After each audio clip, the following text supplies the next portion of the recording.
किसी वस्त्र में यदि छोटा सा छिद्र आ जाए और यदि हम उस पर ध्यान ना दें तो धीरे धीरे पूरा वस्त्र फट जाता है, किसी कार्य का नहीं रहता। यदि किसी नाव में एक छोटा सा छिद्र आ जाए तो धीरे धीरे पूरी नाव डूब जाती है। लक्ष्य की ओर आप अग्रसर हैं और एक छोटा सा अनुचित मोड़ आप ले लें तो वो आपको लक्ष्य से बहुत दूर पहुंचा सकता है।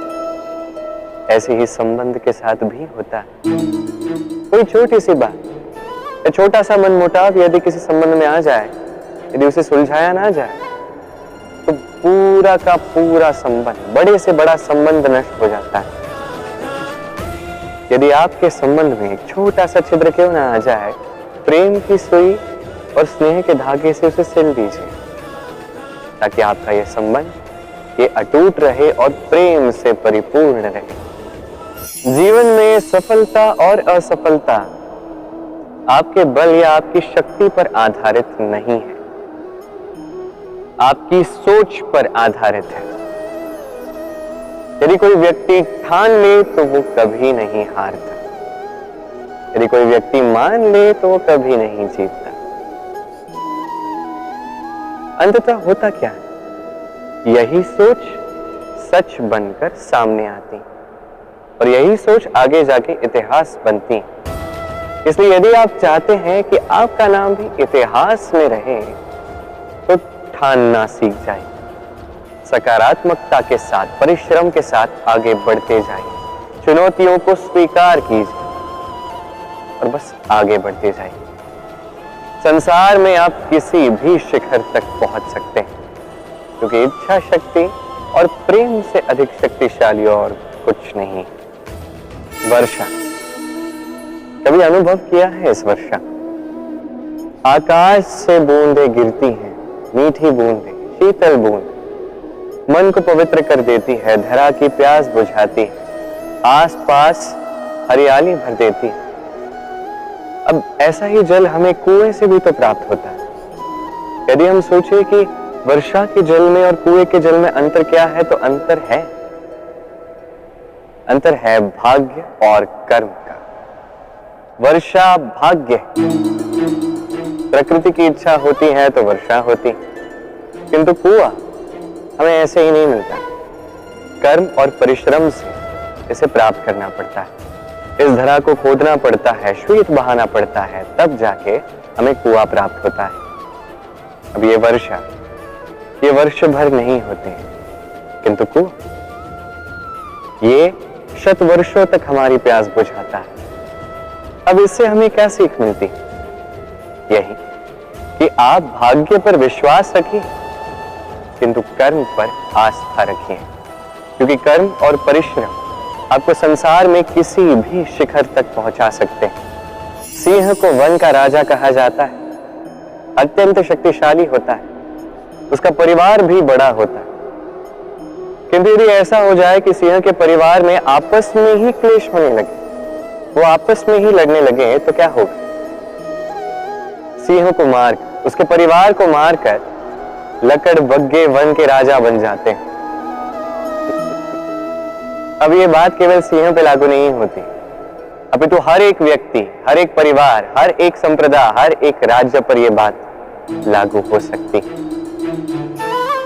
परिवार में यदि मतभेद बढ़ जाए तो परिवार टूटकर बिखर जाता है। इतिहास साक्षी है, यदि समाज के लोग आपस में ही लड़ने लगे तो वो राजा नहीं बनते, अपितु कोई उनका लाभ उठा के स्वयं को राजा बना देता है। एकता का महत्व समझिए। आज आके बात आती है प्रेम, क्योंकि ये प्रेम ही है जो सबको एक साथ रख के उन्हें आनंदित रख सकता है। प्रेम से अधिक शक्तिशाली और कुछ नहीं। तो इस प्रेम को मन में जागृत कीजिए, अपने परिवार में लाइए, समाज में लाइए, राज्य में लाइए। आज मैं आपको एक छोटी सी कथा सुनाऊंगा। एक बार मैं, राधा और दाऊ, हम तीनों छुपके से एक उपवन में चले गए आम तोड़ने के लिए। बड़े परिश्रम के पश्चात हम वहां पहुंचे और हम आश्चर्यचकित रह गए ये देख के कि इस बार तो आम पके ही नहीं है। अब दाऊ ने क्या किया, एक आम तोड़ा और उसे चखा और वो निराश हो गए। उन्होंने कहा कि ये तो बड़ा खट्टा है। फिर राधा ने एक आम तोड़ा और उसे चखा और राधा उत्साहित हो गई। मैंने राधा से पूछा, राधा हुआ क्या, इतनी उत्साहित क्यों? राधा ने कहा कि इस बार इतने अधिक कच्चे आम हैं, इसका हम अचार बनाएंगे। तो दाऊ वहां से निकल गए निराश होकर और खाली हाथ। राधा भी वहां से निकली किंतु उत्साहित होकर और ढेर सारे कच्चे आमों के साथ। इससे हमें क्या सीख मिलती है? यही कि हर स्थान पे ऐसा कुछ है जिससे हम कुछ ऐसा सीख सकते हैं विकास की ओर जो हमें बढ़ा सकता है। ये सीख हर स्थान पे है। सब कुछ हमारे दृष्टिकोण पर निर्भर करता है। जब हमारे जीवन में, हमारे संबंधों में कोई विपदा आती है, कोई संकट आता है, तो अधिकतर लोग तो स्वभाव में दुखी हो जाते हैं और कुछ लोग ऐसे भी होते हैं जो अंत में इसका निवारण करते हैं, संकट को मात दे देते हैं, संबंधों को पुनः जोड़ देते हैं। यदि आप सुख ढूंढते हैं तो आपको सुख अवश्य मिलेगा, प्रसन्नता अवश्य मिलेगी। यदि आप दुख ढूंढते हैं तो आपको निराशा भी अवश्य मिलेगी। अब आप क्या ढूंढना चाहते हैं? चयन आपका है। वर्षा की ऋतु जब भी आती है मन को आनंद और उल्लास से भर देती है। कभी आपने सोचा है कि ये वर्षा जो हमारे मन को उल्लास से भर देती है, ये स्वयं कितने परिश्रम के पश्चात हमारे पास आती?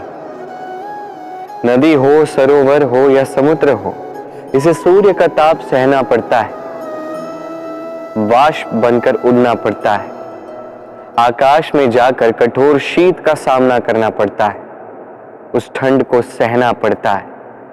तत्पश्चात ये वर्षा बनकर हम पे बरसती है। किसी की प्यास बुझाती है तो किसी को आस दे जाती।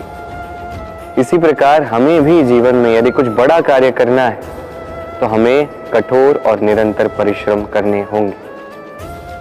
और जो व्यक्ति परिश्रम करने के पश्चात, किसी स्थान पर पहुंचने के पश्चात भी विनम्र रहे, वही व्यक्ति अमर हो जाता है। वही वो व्यक्ति होता है जिससे संसार प्रेम करता है। तो सदैव मन में विनम्रता बनाए रखिए और मेरे साथ प्रेम से कहिए, राधे राधे।